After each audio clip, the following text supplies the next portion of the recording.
জামাত ও জাতীয় পার্টির অর্ধশতাধিক নেতাকর্মী বিএনপিতে যোগ দিয়েছেন। ২২ জানুয়ারি বৃহস্পতিবার রাতে বাগেরহাটের রামপালের ফয়লা বাজারে বিএনপির কার্যালয়ে বাগেরহাট ৩ মোংলা রামপাল সংসদীয় আসনের ধানের শীষ প্রতীকের প্রার্থী লায়ন ডক্টর শেখ ফরিদুল ইসলামের হাতে হাত রেখে তারা বিএনপিতে যোগ দেন।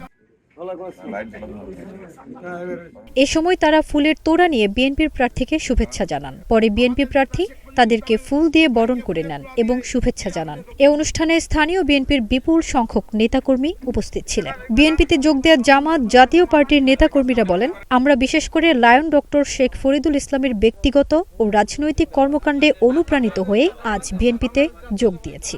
বাংলাদেশ জাতীয়তাবাদী দলের প্রতি আস্থা রেখে আজকে যারা এই দলে যোগ দিয়েছে, আমরা দলের পক্ষ থেকে তাদেরকে স্বাগত জানাই।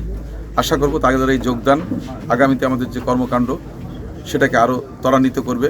কারণ যারা যোগদান করেছে তারা অন্য রাজনৈতিক দলে গুরুত্বপূর্ণ পদে ছিল, তাদের অনেক অভিজ্ঞতা আছে। তাদের সেই অভিজ্ঞতা এবং আমাদের তরুণ প্রজন্মের নেতা তারেক রহমানের যে ভীষণ সেটা বাস্তবায়নের জন্য আশা করি তারা অনেক গুরুত্বপূর্ণ ভূমিকা রাখতে পারবে। আমি রামপাল মোংলা বাগেরহাট ৩ আসনে জাতীয় পার্টি করতাম এবং এই তারুণ্যের প্রতি তারেক রহমান এমন একটা ব্যক্তিকে নমিনেশন দিয়েছেন যার প্রতি আকৃষ্ট হয়ে আমরা সবাই তার পক্ষে কাজ করে হাতে হাত রেখে এবং তাকে জয়লাভ করানোর জন্য এই জন্য বিএনপিতে যোগ দেওয়া। আমি অত্যন্ত সংক্ষেপভাবে বলতেছি যে জামাত থেকে আমার বিএনপিতে আসার মূল হচ্ছে জামাতের সেই আদর্শিক অবস্থানে নাই, তাই আমার ফরিদ ভাইকে খুব ভালো মনে হয়েছে আমার কাছে। আমি এই জন্য ফরিদ ভাইয়ের সাথে আমি বিএনপিতে আনুষ্ঠানিকভাবে যোগদান করেছি।